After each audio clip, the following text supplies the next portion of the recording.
This morning was the most explosive day of the Diddy trial. We are on day 5, and it's the second day of the cross-examination of Diddy's ex-girlfriend, Cassie Ventura, who the state alleges was trafficked by Diddy for the vast majority of their 11-year relationship. Now, on the first day of cross, things were kind of slow, and a lot of people here thought the defense was making no headway.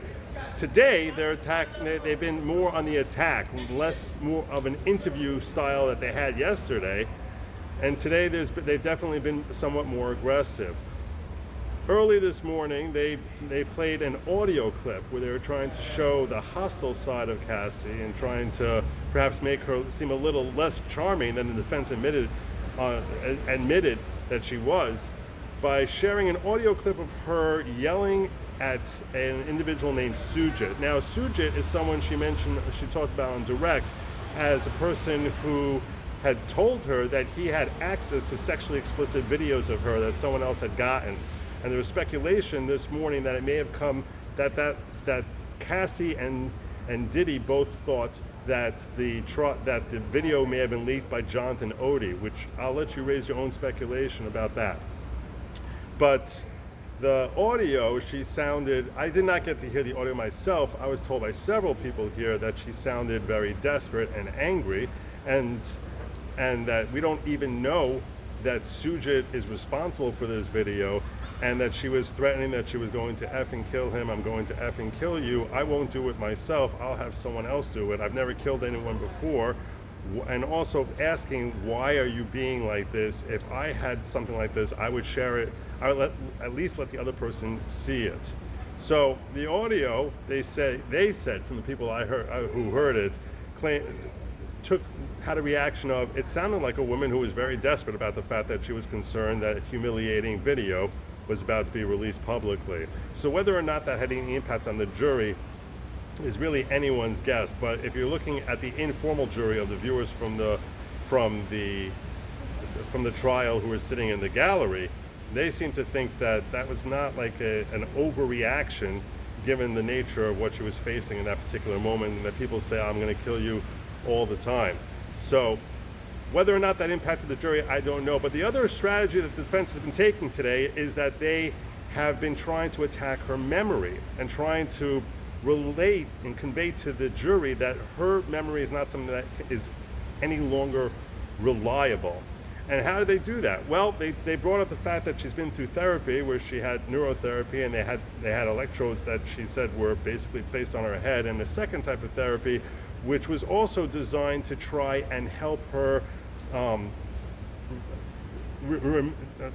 deal with memory issues and process through those memories. Now, on the one hand, you can say that the jury might take that, yeah, that's how much trauma she sustained as a result of the defendant. But on the other hand, their objective was to try and say that her memory is not reliable, specifically with reference to a sexual assault that she alleged happened in August of 2018, near the very end of her relationship with Diddy. She testified on direct that after having dinner with him, when they were going through their closure period, and when she brought him into her house, that he attacked her, and she was screaming no, no, no as she was being sexually attacked, and that he finished and left. And she admitted that a month later, she engaged in consensual sex with him, which a lot of people raise eyebrows at. And when asked that question, she said, you don't just stop loving someone after 10 years. Well, that has been the focus of the testimony and the cross-examination from the latter part of the morning session here. Specifically, she was questioned about the fact that in her civil suit, the defense claims that she wrote that the attack did not happen in August of 2018, but in September. They also claim that she changed her testimony, that she had told the police that it happened in September, and that's what she wrote in her civil suit, but now she's testifying that it happened in August. This is consistent with what they were addressing earlier, that her memory is not really reliable. Or that she's manufacturing her testimony, because they say, after you were shown something by the state a month ago, now you're coming in here and saying that it happened in August.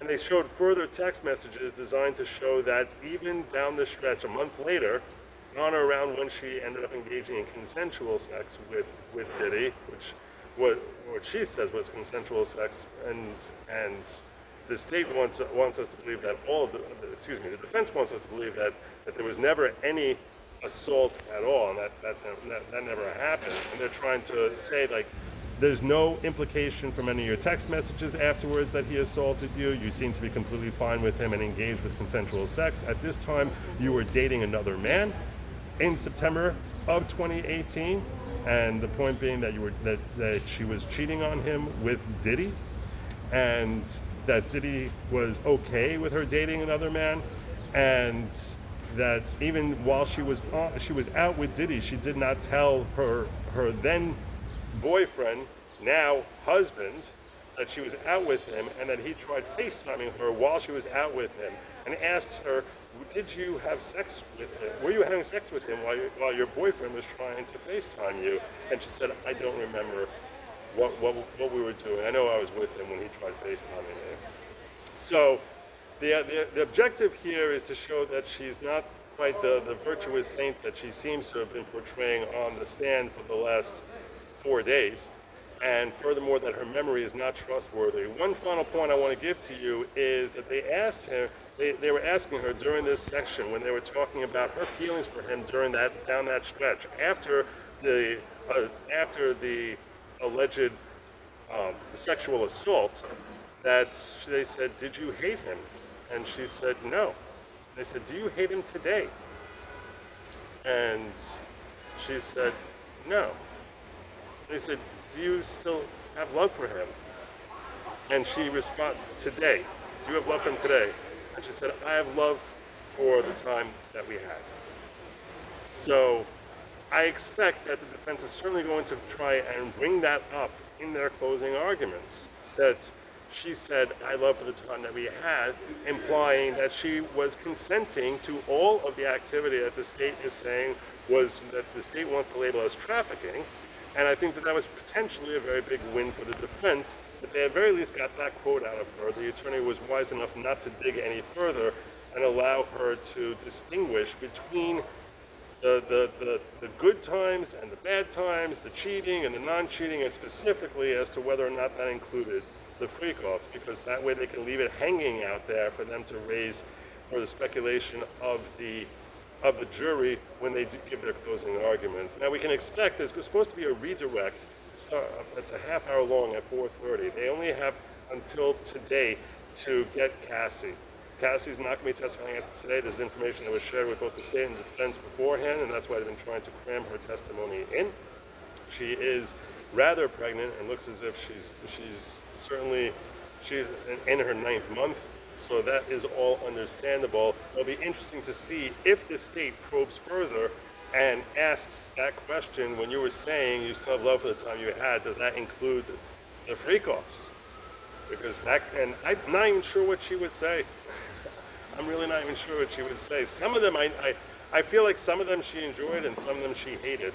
And perhaps that's probably the most likely thing she would say, because she seems to be completely candid and not concerned about the outcome of this trial. She just wants to tell her story as if she's seeking her own closure here once and for all.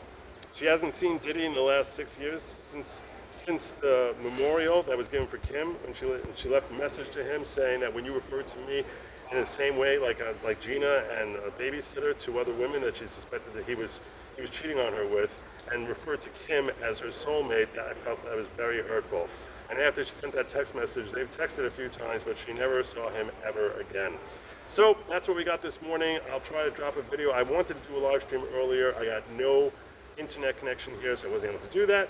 But I will try to drop a video and when we wrap up at the end of today. This is Good Logic. Make sure you like, share, subscribe, because this is the best content you're going to get on the Diddy trial. If you care about it at all, hit that bell. Godspeed.